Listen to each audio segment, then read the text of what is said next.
What's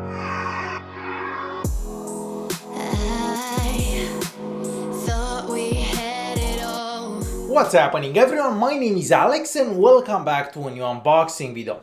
For today we have a brand new phone from Cubot called Power. So this phone we get the Mediatek Helio P23, we get 6 gigs of RAM, 128 gigs of internal storage, and the device it's running Android 8.1. Aside from that, we have a 6-inch screen with a 1080p resolution and a 6000 mAh battery.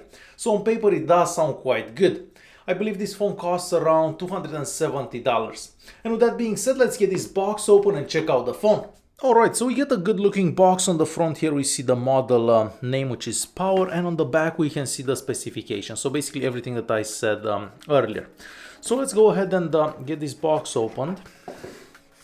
And right here we have the phone, no plastic case, no nothing. We'll leave that aside for a quick second. And let's see what else comes in the box here. So this is definitely the power adapter. I'm imagining it's gonna be a fast charger because we have a 6000 mAh battery. And yes, it is a fast charger. We'll leave that aside for a quick second.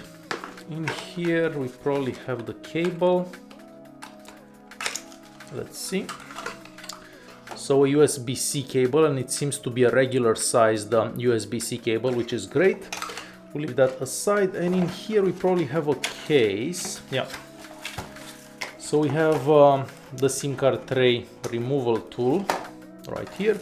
We have the user manual and of course a case, and this is a clear case.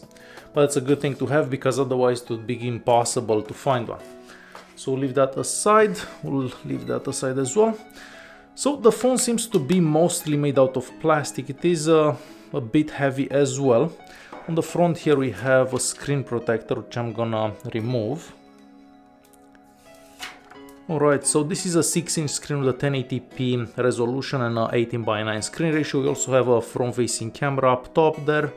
And on the back here we only have one camera, and I believe that this is a 20 megapixel camera. Now, since this phone is made out of plastic, of course it's gonna get scratched fairly easy. And actually the frame is made out of plastic as well, so the entire phone is made out of plastic. At the bottom here we have what could be 2 speakers. However, I believe that we have a speaker and a microphone, that USB-C cable. On this side we have the slot for the SIM card. At the top we have a 3.5mm audio jack, which it's not something that we see these days. And on the other side we have the power button and the volume keys. But yeah, the whole phone feels a bit plasticky. So I'm gonna go ahead and turn this phone on. I'm gonna set it up, and once the setup is done I'll come back so I can show you the UI and stuff like that. Alright, so after about half an hour or so I am back. So first of all, the screen looks very good. I love the fact that it gets bright enough so you can see it outside. I'm not gonna leave it this bright because you're not gonna be able to see it on the camera. And we also have very small bezels around the screen, which is definitely a good thing. I love the fact that the UI looks very close to stock Android, so something that you'd see on the Google Pixel, for example. Well, I mean, it's a bit different, but definitely going in the right direction. But as we've seen in the past, a lot of Cubot devices are using something very close to stock Android, and that's why they're very, very speedy as well. For benchmark results, on the Antutu benchmark, we got a score of about 91,000, which is probably the highest score that I've seen for the Mediatek P23. And on the Geekbench 4 we get a multi-core score of about 3700 and a single core score of about 912, so not bad for this particular processor. I've also set up the fingerprint scanner, but as you can probably see for yourself, it's not that quick. So you touch it and then it takes like a second and a half for the screen to come on. So we've seen this in the past, and it's a shame because it could have been much better. So definitely the fingerprint scanner is not the greatest thing about this phone. I've also taken a couple of pictures outside. So on the back we have a 20 megapixel camera. The camera app looks very similar to what I've seen in the past for this Mediatek CPUs. And next I want to show you some pictures that I took around the house. Nothing special, I just took a couple of pictures just so you can see how the pictures look. But in my opinion they do look quite good for a Chinese phone. I've also taken a couple of selfies, and the selfies do seem to look okay, but we'll have to see how the phone does in low light, because in low light it's where they get a bit tricky.